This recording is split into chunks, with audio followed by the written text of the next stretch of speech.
Darwin, yippee! And here we are, beautiful temperatures. Well, it's hot and humid, and the storms are coming in, and it's really exciting. I don't want to stay too close to the water's edge too long because this is croc-infested Darwin, and the crocs are in the saltwater, out near the beaches, going to the lagoons and from the lagoons, hunting for food. And the water's cloudy, so you've got no chance of seeing what's actually down there. Anyway, it's fun. Here we are. We're in Darwin. We're going around different locations, doing a bit of checking out a few swimming holes in Litchfield National Park, and then we're heading south back to Katherine before we head west towards the Kimberleys.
One of the last updates I did was in Darwin, there on the coast. So we went down through Litchfield National Park again, and down to Katherine Gorge. You will see some sights here and there. And now we're heading west to Broome, and heading down the Victoria Highway, I think they call it.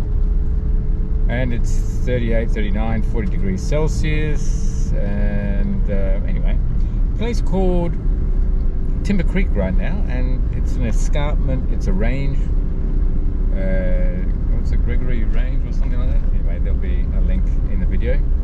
And there's some really great free camping spots, and this must be one of those. So on top of the escarpment, just above Timber Creek. It's a place to go if you're travelling through here. We've got more cumulus nimbus clouds, so there might be some thunderstorms later in the afternoon. Not entirely sure where we're going to be camping en route to Kununurra. Whether we get there or whether we camp somewhere in the bush, yet to be seen. Alright, back onto the road. Temperature right now on top of the escarpment was 39 degrees Celsius.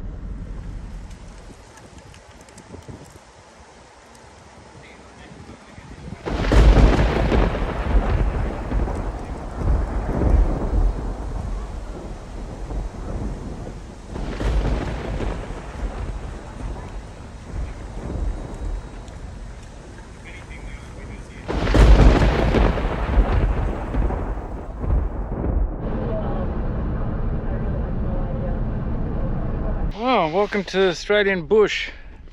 We're in a place called the Bungle Bungles, and we've got some unusual landforms around here. You can just see in the distance northwest Australia, where it's getting really hot. Right now it's about 40 degrees Celsius, and we're going for a walk. Okay, there's about 3 walks here, and they go into the canyons that are amongst these unusual sedimentary type forms that have been eroded millions of years by water and wind. And we're going to a place called the Cathedral, which will be nice and cool, hopefully, within the canyon. There are a couple other walks, but we won't be doing those because we have to walk out in the sun for 10 kilometers, and in 40 degrees Celsius you have to carry a lot of water and you have to drink a lot of water. We've got about 3 liters of water between us, so I think that'll be just enough for this return journey of about 3 or 4 kilometers for the two of us.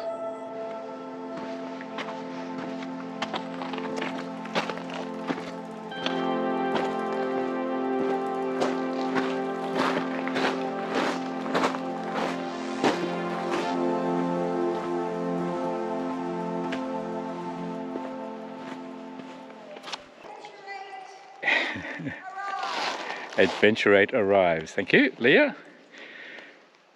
Yes, well, the good thing about end of season means that there's no one around. So normally I have been here in May, and there are, I would say, at least 100 people here mulling around. And now there are only 2. Leah and I, the cathedral, all to ourselves.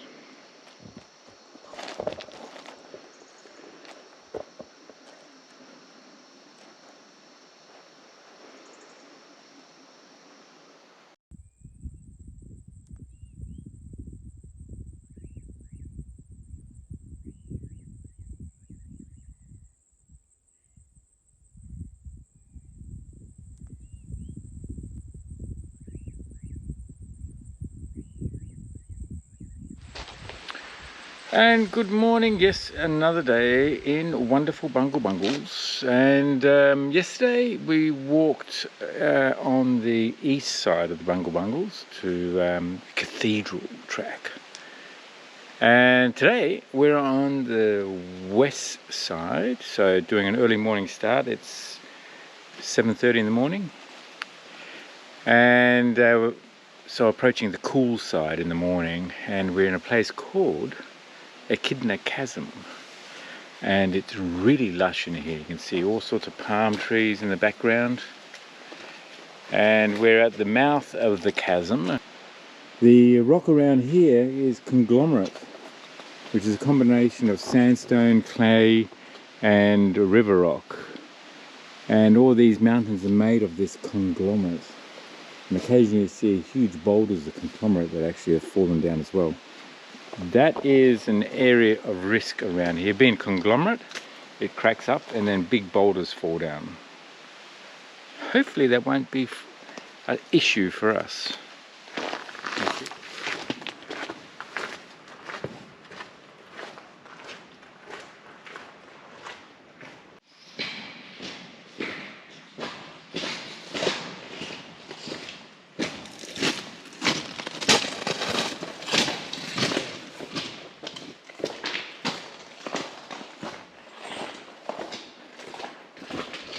Well, from memory, this is the first part of the chasm. Now, apparently we have to scramble over rocks to get to the next part, which will be further in there.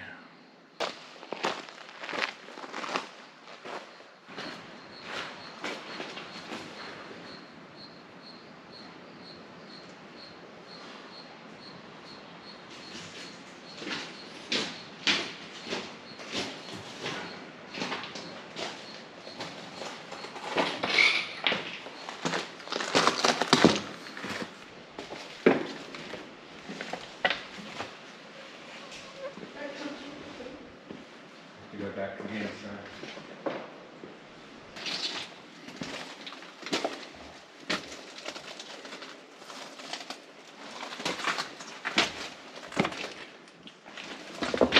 Whew. It's nice and cool in here. Not much light, other than light coming straight from above. There. Sort of a slither of light up through the chasm. But we'll continue into the darkness.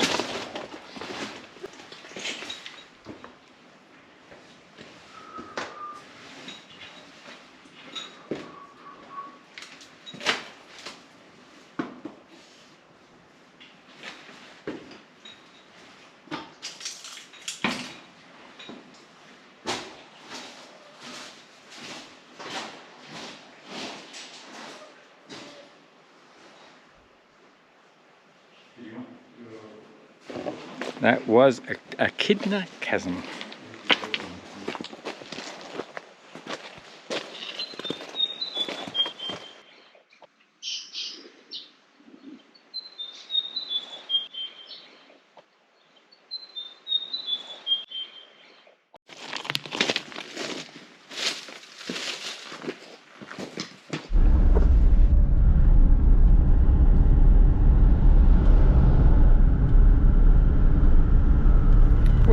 Travelling across west of the Bungle Bungles, and we've arrived at Fitzroy Crossing. This is the place to be. It's a campsite, Fitzroy River Lodge.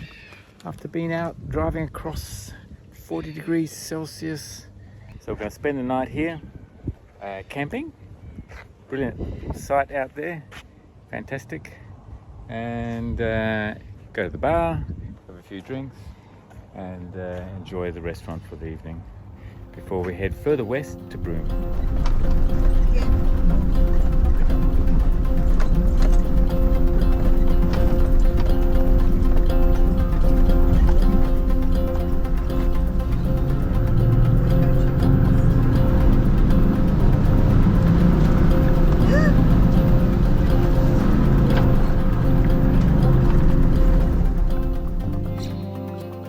We're in a location called Derby, or Derby, D-E-R-B-Y, Derby. Anyway, and it's 40 degrees Celsius right now. That's in the shade, so in the sun it's probably more like 48 or... Things heat up really quickly. My iPhone stopped working completely. It just went into a mode called exceeding operating temperature. So I managed to take a photograph and then it just stopped. So I'm with a GoPro right now.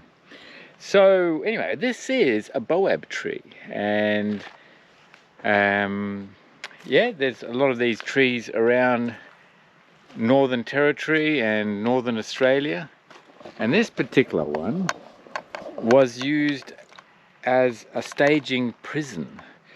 Yeah, unfortunately, again, this is part of the sad story, is that Aboriginal people were rounded up to put to as slaves to put to work in the pearling industry of Western Australia, to act as divers.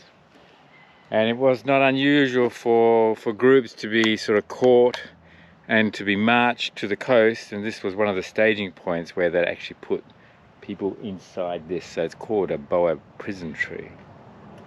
Let's have a closer look. So these boab trees are renowned for keeping moisture within the trunk to prolong longevity in these long drought areas. So you can see how much space there is inside. So not nice as a prison, but it is a cool area. So if you want to get out of the sun, it does actually offer you some shade as well. But you may have to share it with things like bats and insects and snakes and mosquitoes, because this would be a favourite spot for them as well. Alright, well, I'm glad I'm not a prisoner and have to reside in this tree. The boab tree also has nuts. You can just see some of those. I'll have a close-up later on. And those nuts, when they fall off the tree, they dry out. There's a pith inside the nut, which is high in vitamin C.